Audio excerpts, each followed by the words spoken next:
Daniel se encuentra con un ser impresionante. Ahora está frente a Miguel.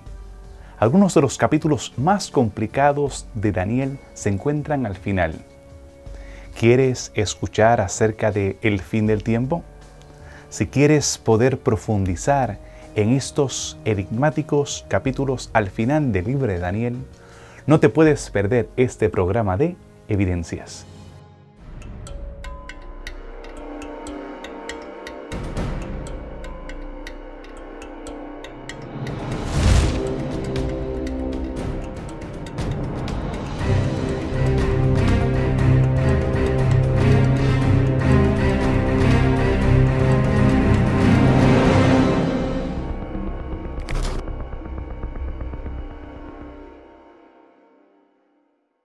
Bienvenidos a este programa de Evidencias, donde estamos enfocándonos precisamente en uno de los capítulos más complicados del libro de Daniel. Queremos nosotros contestar algunas de las preguntas que se han hecho acerca de estos versículos. Daniel ahora se encuentra con el Mesías preencarnado. ¿Cómo lo describe él? La visión del capítulo 10 del libro de Daniel está datada para el año tercero de Ciro. Esto corresponde alrededor del año 537 o 536 antes de la era común. Y de acuerdo al contexto de este capítulo, pues Daniel se encontraba en un tipo de ayuno que consistía en abstenerse de ciertas comidas y bebidas, y se encontraba cerca del río Hiddekel, que posiblemente es una referencia al río Tigris. Y mientras él se encontraba en este río junto con otras personas, él recibe una teofanía. Una teofanía es una manifestación visible de alguna deidad. Y de acuerdo a lo que él dice allí, pues solamente él vio esta manifestación visible, pero los que estaban con él no la vieron. Pero sin embargo tuvieron miedo y escaparon de allí. Y de acuerdo a lo que él dice en ese capítulo, él vio una figura majestuosa que él la describe de esta manera. Esta figura estaba vestida de lino, que era la ropa típica que utilizan los seres angelicales, como muestra el capítulo 9 del libro de Ezequiel. Esta figura también tenía los lomos como ceñidos de oro de Ufaz. Es decir, este es un material bastante valioso, el material más valioso que se encontraba en esa época. Por eso se lo llama el oro de Ufaz. Tenía el cuerpo como de crisólito. La palabra hebrea crisólito, en hebreo tarshish, quizás se refiere a un jaspe amarillo o una piedra semipreciosa. Tenía el rostro como de relámpago, que es una descripción muy similar a otras figuras celestiales que se encuentran en la Biblia. Tenía los ojos como antorchas de fuego. Los brazos y los pies parecían bronce pulido, es decir, un bronce que había sido pulido recientemente y es un bronce que brilla. Y la voz de él era como un sonido de una multitud, que es una referencia a la fuerza y su poder. Y luego de que Daniel vio esta figura y la describe, él prácticamente cayó como muerto debido a esta figura tan majestuosa. Y cuando él cayó como muerto, él sintió que otra persona, otra figura, aparte de esta que acaba de ver, lo levanta y lo anima. Esta figura no se le da un nombre, aunque se sospecha que puede ser Gabriel, el mismo del capítulo 9. Y esta segunda figura que lo levanta, lo anima y lo prepara para contarle la visión que encontramos en el capítulo 11. En Daniel 11 tenemos la última visión de Daniel. Ahora el escenario ha cambiado. Tenemos a los reyes medopersas. ¿Qué importancia tienen los reyes medopersas en relación a esta profecía de Daniel?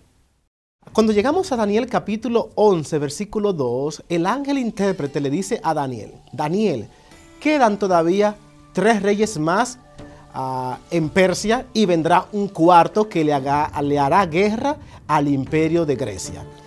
Si Daniel vivía en el tiempo de Ciro, cuando tuvo esta visión, según el versículo 1 de Daniel 11, estamos diciendo que serían 3 reyes después de Ciro. La historia nos dice que vino Cambiz, luego vino Seudesmerdi y luego vino Darío. Estos son los 3 reyes. Luego la profecía dice que vendría un cuarto rey que le haría guerra a Grecia. Esto pasó con el rey Jerjes I, que en el año 480 fue a hacer guerra con Grecia, pero lamentablemente él perdió ante el imperio greco-macedónico.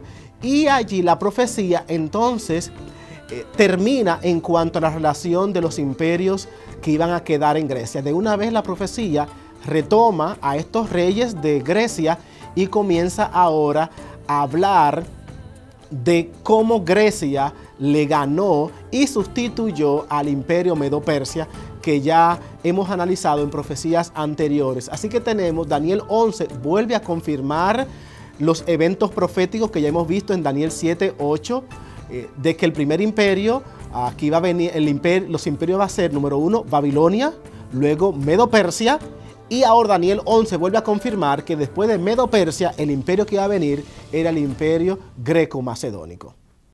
Daniel ha presentado asuntos que son relevantes para su audiencia. Ya no está haciendo referencia al antiguo imperio babilónico. Ahora está hablando acerca de lo que está sucediendo en sus días, sin embargo, con la visión en el tiempo del fin. ¿Qué continúa hablando Daniel en cuanto a los otros personajes que ya hemos visto en la visión de la estatua, en la visión de las bestias?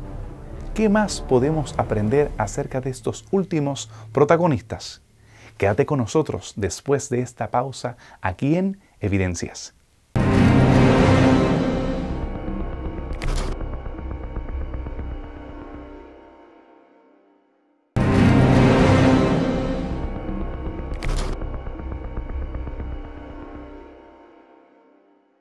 Qué bueno que estás con nosotros nuevamente y gracias por hacer preguntas y sugerencias en nuestra cuenta de Facebook y también a través de nuestro correo electrónico.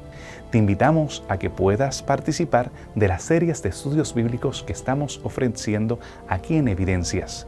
Continuamos con Daniel 11 y ahora podemos identificar a los helenos, los griegos en la profecía de Daniel. ¿Qué nos habla Daniel en cuanto a ese imperio que habría de emerger y cuáles fueron las dinastías helénicas después que se divide en 4 este próspero imperio? Vemos que habían 4 cabezas en el leopardo y más adelante vemos que cuando aquel gran cuerno es partido se divide en 4. ¿Cuáles fueron aquellos reyes o aquellas dinastías que interactuaron con el pueblo hebreo? Sea cual sea la persuasión teológica o la inclinación en la cual uno se dedica a interpretar el libro de Daniel, no se puede negar que el capítulo 11 posiblemente es el capítulo más difícil de descifrar de todo el libro de Daniel. Y esto se debe al tipo de simbolismo bastante literal que él utiliza y esta secuencia que termina en el capítulo 12. Y muchas personas han discutido a través de tantos siglos la interpretación de este capítulo. Y este capítulo comienza y tiene el contexto en el año 3 de Ciro, como se muestra en el capítulo 10, y comienza con el periodo persa. Y en ese periodo persa, pues luego continúa con la división del imperio greco-macedónico, que se dividió en 4 partes. Sin embargo, esta visión se fija solamente en 2 de esas divisiones. Una división se llama lo que se conoce como el imperio Seleucida, que está ubicado en el norte, que se le llama el rey del norte, que está ubicado en Siria, y están los otros, el imperio de los Ptolomeos, que estaban ubicados en el sur, es decir, en Egipto. Y la mayor parte del libro de Daniel se pasa fijándose y cambiando entre el rey del norte y el rey del sur, y la lucha entre estas 2 dinastías. Y hay bastante unanimidad en los primeros 14, 15 versículos de este capítulo, donde casi todos están de acuerdo a que se refieren a estas diferentes luchas que ocurrieron entre Egipto y entre Siria, entre los Seleucidas y entre los Ptolomeos. Sin embargo, en el versículo 15, o también a veces en el versículo 19, el versículo 16, ahí es donde la mayoría de los diferentes métodos de interpretación profética se divergen. Y esto se debe a que los que siguen el método histórico crítico creen que más o menos y alrededor de estos versículos surge la figura de Antíoco Epífanes y continúa la figura de Antíoco Epífanes hasta el final del capítulo 11. Los que siguen el método historicista pues creen que más o menos en este momento, entre los versículos 15 y 19, pues se introduce el imperio romano y luego del imperio romano pues prosigue pues a la historia papal, a las cruzadas, a la Edad Media y culmina con el tiempo del fin en el capítulo 12 y en los versículos 40 y 45 del capítulo 11. Así que prácticamente los versículos difíciles pues son los últimos, desde el versículo 15 en adelante. Y es muy importante, pues, de todos modos, estar muy seguro de cómo uno interpreta las otras visiones que se encuentran en los otros capítulos. Porque depende de cómo uno interprete las otras visiones, es cómo uno va a ver y cómo uno va a interpretar la visión que se encuentra en el capítulo 11. Existen muchas interpretaciones sobre el capítulo 11 del libro de Daniel, muchas interpretaciones diferentes, incluso dentro del cristianismo, dentro de la iglesia adventista. Entonces creo que tenemos que tener mucho cuidado al estudiar este capítulo, principalmente para no ser dogmáticos, defendiendo una posición u otra. Existen tantas opiniones diferentes que incluso históricamente ya hemos cambiado mucho de opinión sobre la interpretación de este capítulo. Pero obviamente existen interpretaciones que son preponderantes de acuerdo al método histórico y como ya hemos interpretado las profecías anteriores. Pero en líneas generales, la opinión más popular cuando se estudia el capítulo 11, principalmente a lo que se refiere al periodo del Imperio griego, generalmente se interpreta que en esta porción de este capítulo se habla sobre Grecia y sobre los reinos dentro de este imperio, y va dentro de este contexto durante una buena parte del capítulo 11.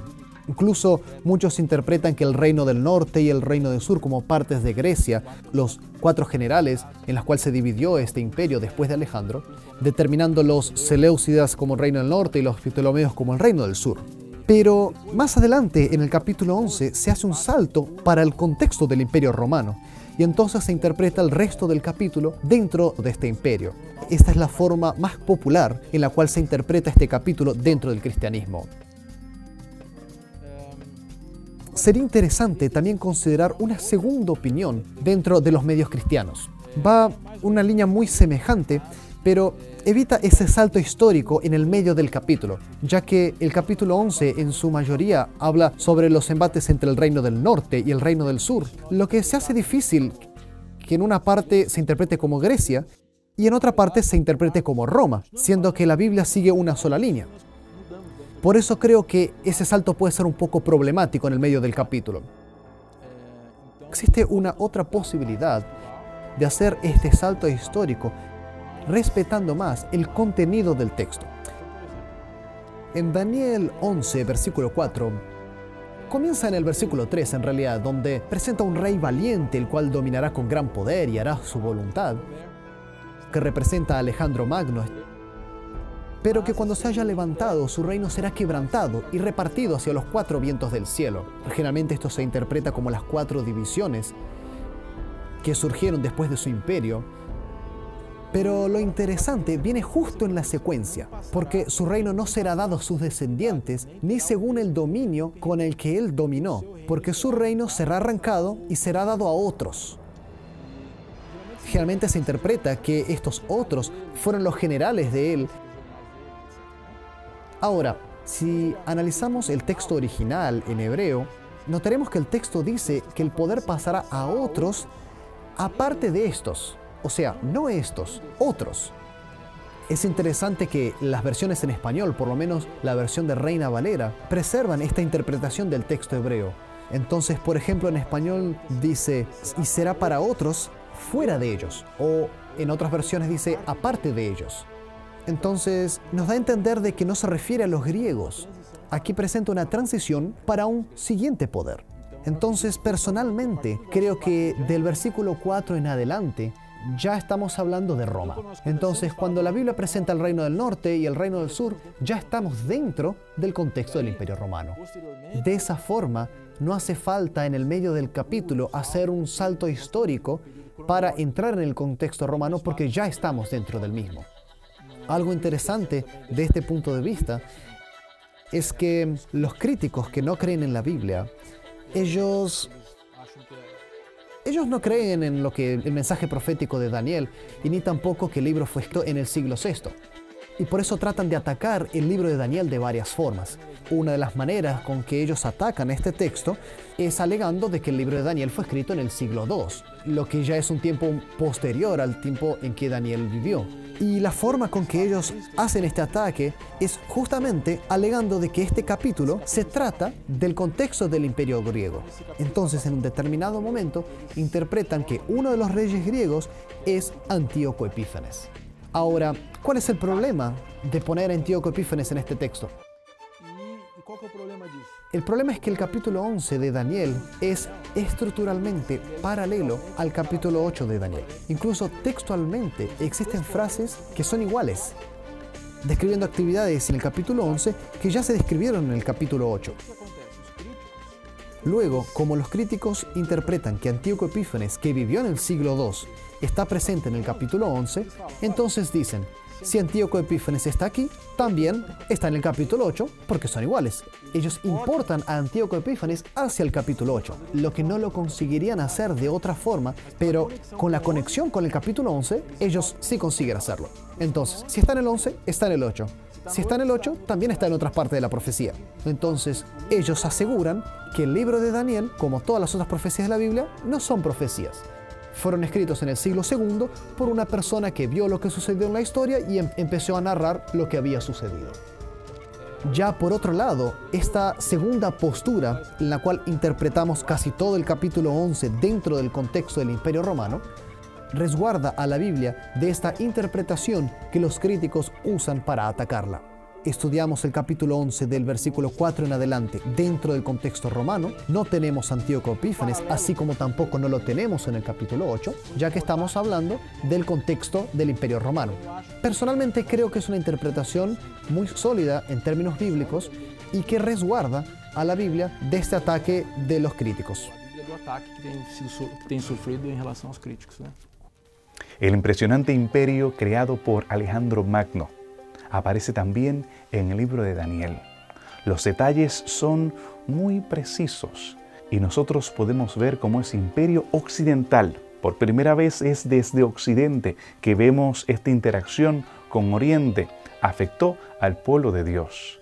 Pero ese no fue el último de los imperios occidentales que tienen que ver con la Tierra Santa. ¿Qué otro imperio también interactuó con aquellos que guardaban los mandamientos de Dios? Si quieres aprender un poco más de ellos, quédate con nosotros aquí en Evidencias.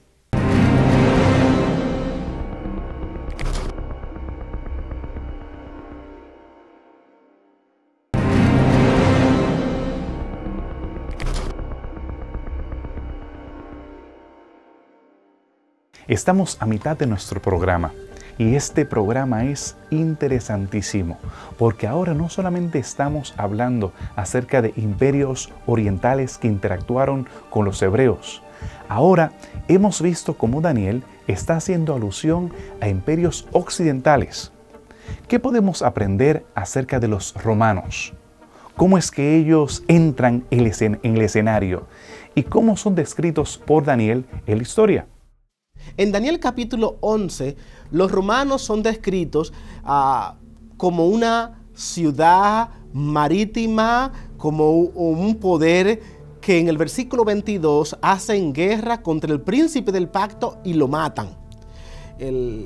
Lo destruyen. Este príncipe del pacto se identifica como Jesús. Durante el imperio romano fue que Jesús fue asesinado, fue crucificado. La profecía no menciona el término romano como tal, pero en el versículo 30 se menciona a Quitín. Este término Quitín fue utilizado durante el segundo siglo en adelante como el nombre para los romanos. Encontramos en literatura escénicas, me refiero a la literatura de una comunidad que vivió al oeste del Mar Muerto, que llamamos hoy en día la comunidad de Qumran. A esta comunidad se encontraron muchos manuscritos donde ellos siempre, para referirse a Roma, utilizaron el nombre Quitín. Y es por eso que entendemos que en Daniel capítulo 11, este poder que se describe como Quitín y que hace guerra contra el príncipe del pacto, se refiere a Roma.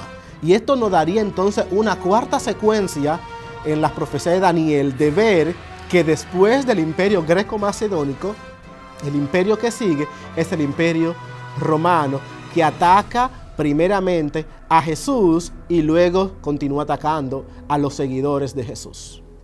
El imperio romano tiene dos fases: la fase política con el imperio de Roma, la Roma imperial, y ahora tenemos otra fase. La segunda fase es la Roma papal. ¿Qué cambios hay? ¿Cómo podemos distinguir entre ambos? ¿Y qué características la hacen peculiar a la Roma papal?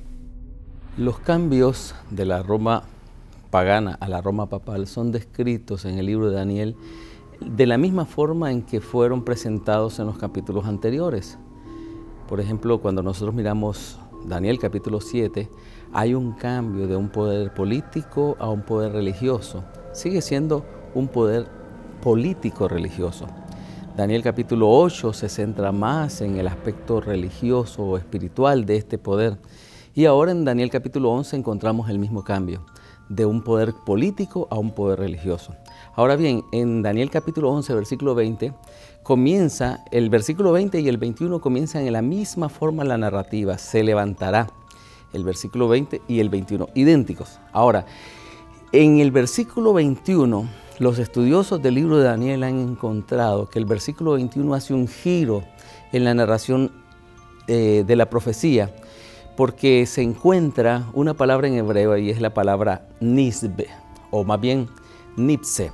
Nipse significa hombre despreciable, y aquí entra en escena un hombre despreciable, un hombre vil. Se podría traducir de esa manera también. Este hombre despreciable es algo interesante porque nunca antes en la profecía, en Daniel, en los capítulos anteriores, se menciona un calificativo así. A ningún rey se le mencionó a eso. Pero entonces ahora se dice que este hombre despreciable no es digno de gloria. Cuando nosotros miramos el Antiguo Testamento, el término nipse en el Antiguo Testamento da la idea de alguien que no tiene palabra, alguien que viola un pacto, alguien que no es honorable. Y en ese caso, pues, vuelve la consecuencia de ser despreciable en todo el contexto del Antiguo Testamento. Así es que este hombre despreciable de Daniel capítulo 11, versículo 21, introduce un cambio bien interesante. Ahora bien, cuando nosotros comparamos Daniel 11 y Daniel 7 y 8, nos damos cuenta que hay muchas características muy particulares de este hombre despreciable que ya las presentó el cuerno pequeño en Daniel 7 y 8. Por ejemplo, el hombre es despreciable y en realidad él comienza muy pequeño y se hace grande. Daniel capítulo 7, versículo 8 menciona ese detalle, y el hombre despreciable de Daniel 11, 21 también tiene este detalle. Otro asunto es Daniel 8:25 dice que hace engaño, el cuerno pequeño hace engaño. Aquí en Daniel capítulo 11, este hombre despreciable toma el reino con halagos. A él no le corresponde el reino, es más, no es de linaje real, pero se introduce en un reino con halagos. En Daniel, por ejemplo, capítulo 7, versículo 8, dice que delante del cuerno pequeño cayeron 3 cuernos. Y en Daniel capítulo 11, el versículo 22, dice que este hombre despreciable barre las fuerzas enemigas con su poder bélico. Ahora, otro detalle que ya va enfatizando más el cambio de la política a lo espiritual o a lo religioso, dice en Daniel, por ejemplo, 11:22, que este hombre despreciable va en contra, se pone en contra del príncipe del pacto. Y allá en Daniel capítulo 9, versículo 25 al 27, miramos que el cuerno pequeño hace guerra y que hay una guerra contra el Mesías príncipe. Se menciona la misma palabra en hebreo, el príncipe del pacto y el príncipe, el Mesías príncipe. Pero también Daniel 8:14 habla de que el cuerno pequeño hace guerra contra el santuario, del verbo kadash en hebreo. Y allá en Daniel 11:30, este hombre despreciable hace guerra contra el pacto santo del mismo verbo kadash en hebreo. Hay una guerra en contra del santuario, en contra del continuo, y establece la prevaricación, el hombre despreciable, en Daniel 11:31. En Daniel 8:14, el cuerno pequeño hace exactamente lo mismo con los términos hebreos que muestran esta acción. Además, tiene un tiempo limitado. Daniel 7:25 dice que le dan tiempos y la mitad de un tiempo. Y eso mismo también se menciona en la profecía en Daniel capítulo 11. En el versículo 24, el versículo 30 y el versículo 31 nos dice que este hombre despreciable va a tener un tiempo limitado. 3 veces se menciona el aspecto temporal y la temporalidad en relación con la acción. Finalmente, 2 detalles más, aunque hay otros. Dice que el hombre despreciable hace persecución contra los sabios, y ahí está un término que menciona que es, podríamos decir, sinónimo del pueblo de Dios, los sabios, en el versículo 33 al 35 de Daniel 11. En Daniel 7:25, el cuerno pequeño hace guerra contra los santos. Por lo tanto, miramos un concepto paralelo. Y finalmente, dice Daniel capítulo 8, versículo 12, que el cuerno pequeño hizo cuanto quiso. Sí, y lo mismo se dice del hombre despreciable en Daniel 11:36, hará su voluntad contra Dios y hará como él quiera. Entonces, cuando nosotros miramos la comparación entre una línea profética de Daniel, Daniel capítulo 7, 8 y 9, y Daniel capítulo 11, nos damos cuenta que se está hablando del mismo poder. Hay demasiada hilación y demasiada el mismo sinónimos, y también hay un lenguaje muy similar.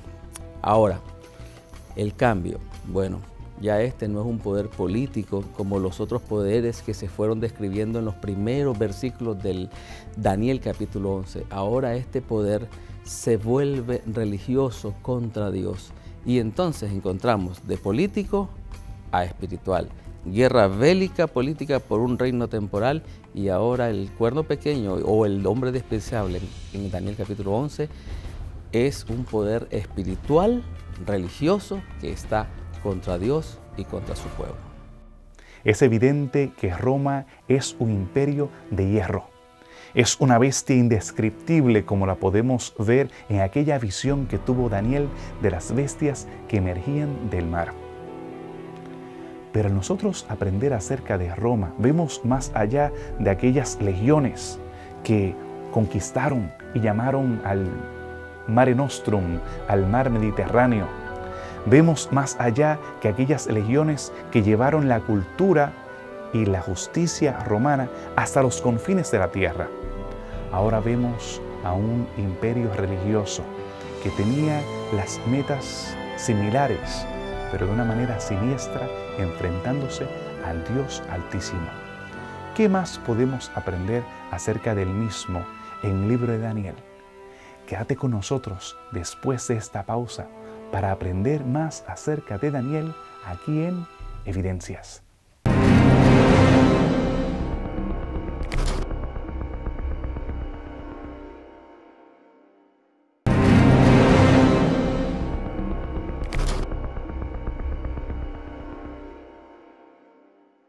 Hemos llegado casi al final de nuestro programa y hemos podido identificar cómo en los cambios de los persas, los griegos y finalmente los romanos afectaron la historia.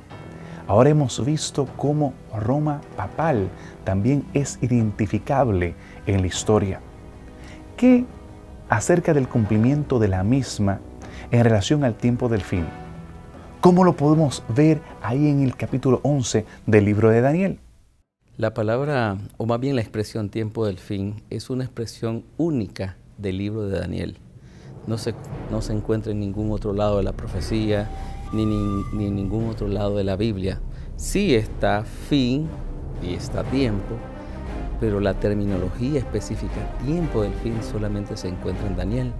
Se han hecho estudios, incluso hay tesis doctorales en cuanto a esto.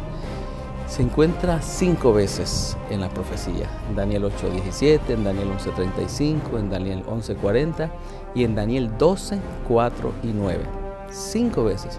Por lo tanto, el término et ket, tiempo del fin, en el libro de Daniel es un término escatológico especial. Ahora bien, ¿cómo es que la Roma papal, cuál es la función que ella tiene en el tiempo del fin? Bueno, a partir de la descripción del hombre despreciable en el capítulo 11, la batalla ya no es bélica o literal, sino que es una batalla espiritual.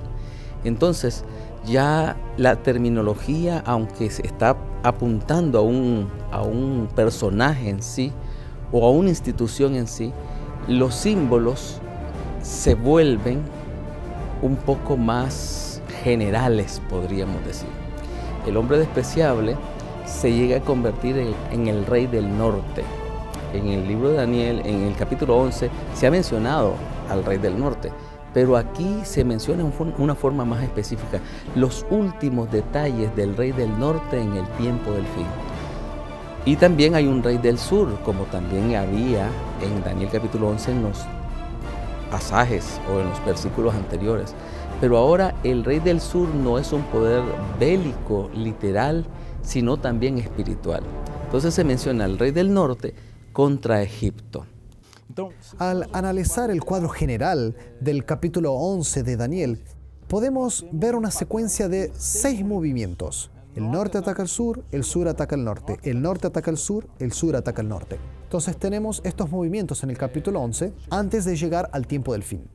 Y es interesante es que esta estructura regular de ataques norte-sur, sur-norte y la manera poética en la forma que es escrita y el hecho de que estos poderes no son claramente identificados indican o nos sugiere un uso simbólico o representativo de este lenguaje. Entonces, no estoy negando la realidad ni la historicidad de estos conflictos, pero del punto de vista macro, el norte tiene un simbolismo dentro de la Biblia y el sur también tiene otro simbolismo dentro de la Biblia. Si analizamos en algunos detalles, por ejemplo, vemos que el norte en la Biblia está asociado con poderes que quieren usurpar en la posición de Dios, que quieren tomar el trono de Dios. Desafían a Dios queriendo ser Dios. Tenemos este concepto general en la Biblia donde el norte tiene esa connotación. Satanás mismo quería estar al norte, tomar el lugar de Dios. Por su parte, el sur también tiene un simbolismo dentro de la Biblia. Dentro de la historia bíblica, la región sur, por ejemplo, presentado como Egipto en este capítulo de Daniel, Egipto está al sur, obviamente, de Tierra Santa. El sur generalmente está vinculado a un poder que niega la existencia de Dios. Por ejemplo, si recordamos la historia del Éxodo, cuando Moisés fue a encontrarse con el faraón, Moisés le pedía al faraón que dejara al pueblo ir a adorar a Dios, pero el faraón le decía: ¿quién es Dios? ¿Quién es Dios para que yo le obedezca? Entonces, no existe Dios, no existe el Dios de la Biblia. El poder del sur siempre está negando la existencia de Dios. De esta forma vemos esta dinámica interesante entre estos dos poderes. Entonces llegamos al tiempo del fin a partir del versículo 40. Tenemos los siguientes movimientos.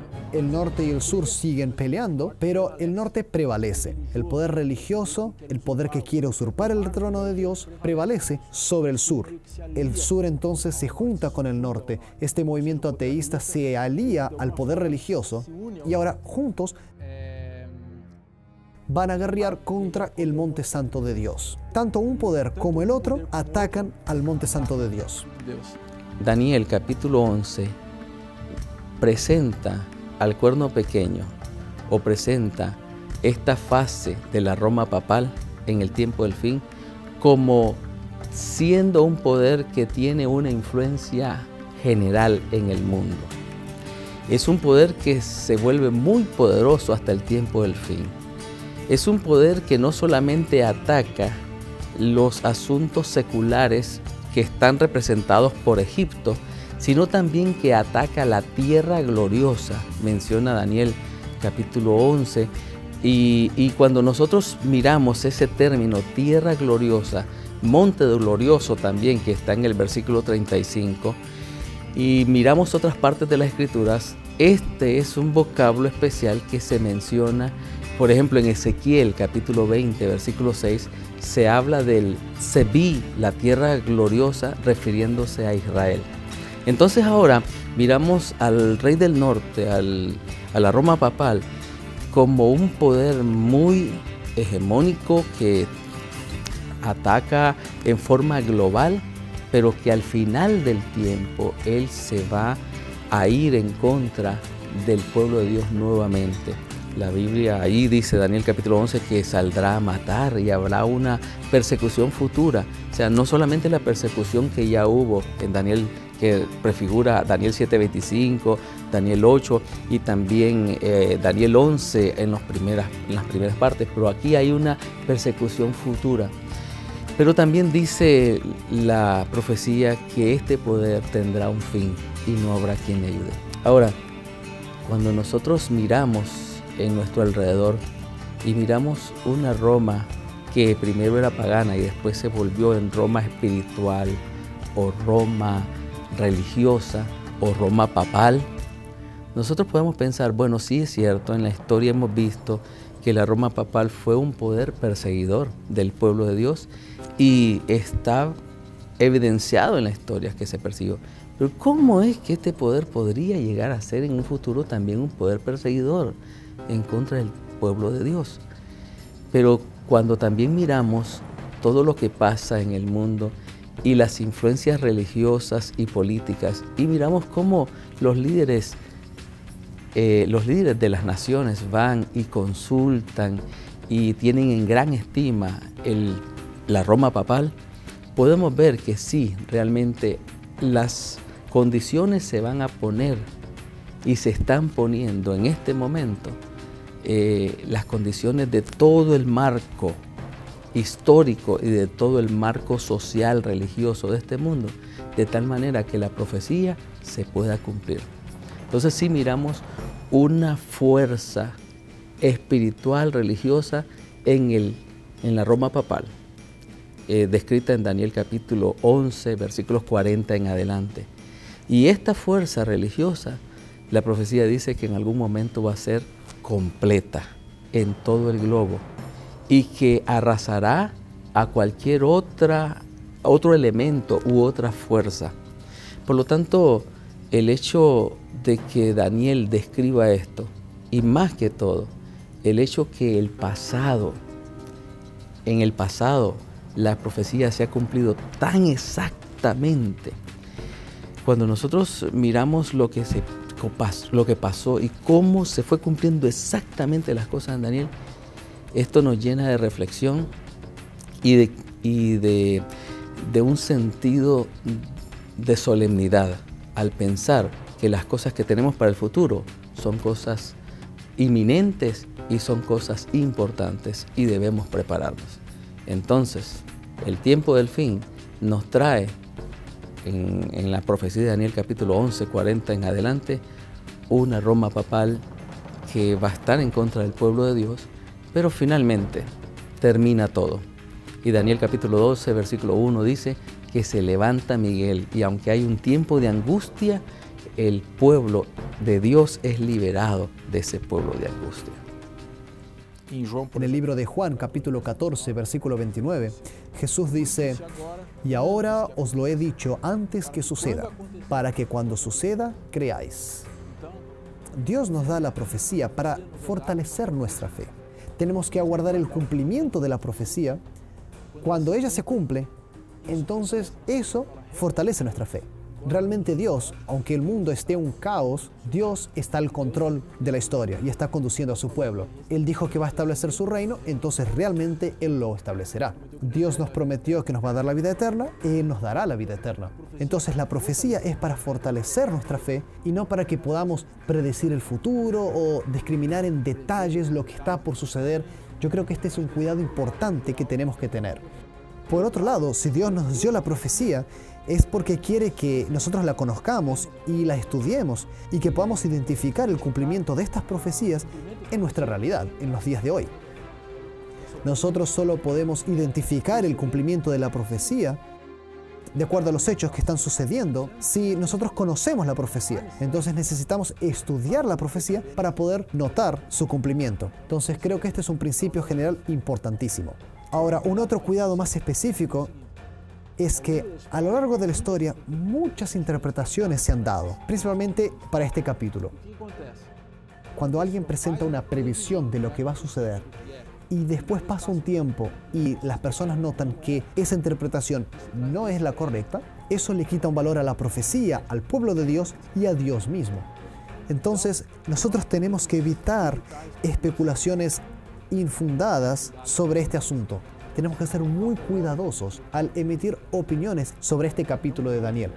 Si estudiamos la Biblia cuidadosamente, pidiendo la unción de Dios, estoy seguro de que vamos a tener el beneficio que Jesús nos prometió, que nuestra fe sería fortalecida porque estaremos atentos al cumplimiento de los eventos profetizados. Es interesante pensar en el hecho de que antes, en la Edad Media, por ejemplo, uno puede escuchar historias de barbarismo y de ataques bélicos y todas estas cosas, y uno dice, bueno, eran otros tiempos, eran otras épocas. Es inconcebible pensar que hoy en día llegue a haber un ataque hacia cierto sector o hacia ciertas personas en la sociedad. Porque, bueno, estamos en la era posmoderna y postmoderna, algunos llegan a pensar también así, y esta era está caracterizada por un pluralismo y por una apertura en diferentes áreas. Pero es justamente ese pluralismo y esa apertura religiosa, social y esa libertad que tenemos, lo que en algún momento, en aras de la libertad de expresión, en aras de la libertad religiosa y en aras de que cada uno haga lo que quiera, las naciones, hoy en día hay mucho debate en diferentes temas sociales, religiosos. Un tema, por ejemplo, la oración en el aula de clase, la oración en el Senado, en el momento de reunirse los diputados o los senadores para comenzar su sesión. Hay muchos que ya están en contra de esto. No es posible que podamos tener un ejercicio religioso que tenga que ver con una religión específica, porque estamos en un tiempo de libertad. Y es este tiempo de libertad lo que en algún momento hará que aquellos que se quieran mantener firmes en el principio de la Biblia o en los principios bíblicos lleguen a ser vistos como personas que no encajan en este sistema social, político e incluso posmoderno o religioso posmoderno donde hay libertad para todos. Entonces, las personas que lleguen a tener los principios bíblicos bien fuertes establecidos, los que han leído la palabra de Dios, y yo no estoy hablando de una denominación en particular, aquí estamos hablando de cualquier cristiano sincero que se ha encontrado con la Biblia y ha mirado lo que Dios pide en su palabra en forma específica, por ejemplo, el hecho de querer guardar los 10 mandamientos, el querer guardar el sábado como el día de reposo y algunas otras cosas así van a ser vistas como posturas demasiado fanáticas y demasiado radicales. Y es por eso que esta cultura posmoderna de libertad va a tener las condiciones precisas para legalizar el ir en contra de aquellos que quieran mantener sus principios. Y va a ser muy sencillo el hecho de que se llegue primero a hacer algunas presiones legales, después más allá, pues la profecía habla en Apocalipsis de otros detalles como comprar, vender y algunas restricciones hasta que finalmente cuando este pueblo que trate de mantener la firmeza de la palabra de Dios, llegue a ser una amenaza realmente para la libertad de todos en ese sentido, y entonces se desate la persecución. Entonces sí, nosotros miramos que el pluralismo y el posmodernismo de esta época está preparando todo el ambiente de tal manera que este mundo no sea un mundo en el cual haya el ambiente adecuado para que un hijo de Dios que quiera ser fiel a Dios y a sus leyes, viva sin oposición y sin persecución. Concluyendo, lo que me parece más importante de este texto, el mensaje del capítulo 11 de Daniel no es para crear especulaciones, sino para fortalecer nuestra fe. ¿Y cuál es el objetivo de Dios? Que nosotros podamos creer en sus palabras. Porque si creemos de verdad en su palabra, comenzaremos a vivir de acuerdo a su palabra. Y es justamente por eso que Jesús dice, aquel que oye estas palabras y las pone en práctica, es como un hombre prudente que construyó su casa sobre la roca. El objetivo de Dios es que nosotros podamos creer y porque creemos podamos vivir bajo esa luz que está sobre nosotros. El objetivo no es especular sobre el futuro, va a suceder esto, va a suceder lo otro en el tiempo. Nosotros no sabemos esos detalles y no ese es el foco que Dios quiere con la profecía. Dios quiere que conozcamos las señales y que identifiquemos los eventos que están sucediendo a nuestro alrededor, lo que da evidencias de la veracidad de la palabra de Dios y por lo tanto somos motivados a ser transformados por la palabra de Dios. Dios quiere que seamos transformados, quiere que el que lee las profecías pueda ser transformado. El segundo punto importante de este estudio es el siguiente. Nosotros que nos determinamos cristianos, nosotros somos una señal del reino de Dios para los que están afuera. Entonces, si nosotros vivimos como vivió Daniel, nosotros podremos resplandecer la luz de Dios para ellos. Personas que están a nuestro alrededor van a creer en Dios en virtud de nuestra vida. Así como Daniel fue fiel a Dios y conquistó personas a su alrededor, incluso el rey de Babilonia, Nabucodonosor, se convirtió gracias a la influencia de Daniel. De esa misma forma, nosotros, al ser fieles a la palabra de Dios, seremos una señal del reino de Dios en la vida de nuestro prójimo. Entonces, como cristiano, como hijo de Dios, sincero y que quiero seguir, lo que me toca en este momento, en donde todas estas cosas se están preparando en el drama profético, es estudiar más la palabra de Dios, entregarme a Dios en una forma sincera, sin prejuicio, ahí sí sin prejuicio delante del Señor y dejar que la profecía bíblica, dejar que la instrucción bíblica me llene el corazón y abrirme cada vez. Entonces, lo que debo hacer como persona, como individuo y mi responsabilidad espiritual con Dios es acercarme a la Biblia y conocer más. En ella, entonces, voy a comprender como persona y como hijo de Dios, hija de Dios, que Dios tiene el control de todo en la historia, que Dios tiene el control de las persecuciones, que Dios puede ayudar a sus hijos a pasar los momentos difíciles. Y es por eso que Daniel capítulo 12 dice que el versículo 1, que en el tiempo de angustia que va a suceder, donde va a haber una angustia como nunca antes hubo, se levantará Miguel, el que está delante siempre y que se levanta para estar enfrente y a favor de los hijos de su pueblo. Y él va a liberar a estos hijos. Entonces, al acercarme al mensaje bíblico, el mensaje bíblico me da esperanza, que a pesar de la prueba, de la persecución y la dificultad, Dios no va a dejar abandonado a su pueblo nunca. Ahora, el cuerno pequeño se dice que va, y el rey del norte, que se menciona en Daniel capítulo 11, va a llegar a su fin y no habrá quien le ayude. Hoy en día la Roma papal tiene mucho apoyo. Hay millones y millones de personas que tienen apoyo.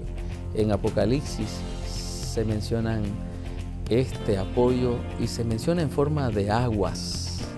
Apocalipsis 17 nos habla en el versículo 15 que las aguas son personas, muchedumbres, mucha gente.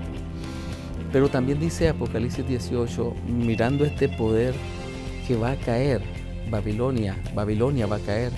Y cuando pensamos en la historia pasada, Ciro, el general, que ya se ha tratado un poco en cuanto a esto, Ciro, para que cayera Babilonia, tuvo que secar el río Éufrates. Las aguas fueron secadas y entonces así fue que cayó Babilonia. En el futuro, este poder, la Roma papal, aunque tenga muchas aguas en este momento.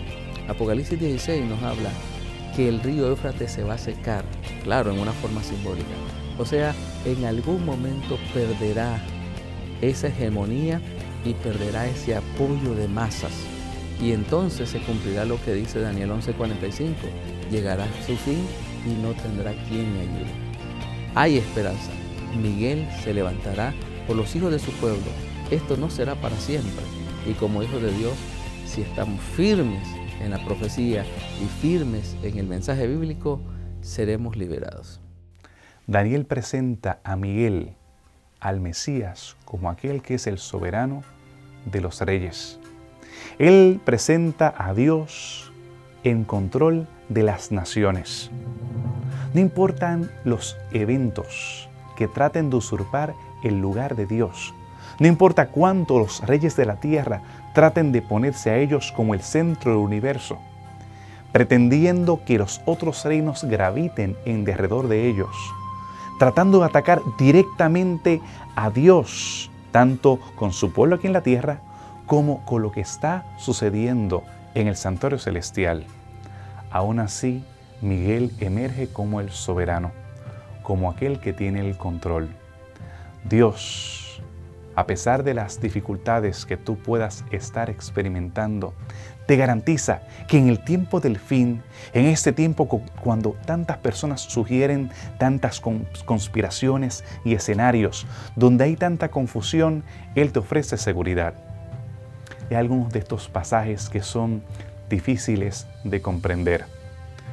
Hay algunos de estos pasajes que solamente después de verlos cumplidos es que vamos a realmente saborear la exactitud que tenían. Mientras tanto, es muy importante ser humildes delante del cielo, delante de la profecía, enfatizar de que Dios está en control, que Él es el soberano de nuestras vidas.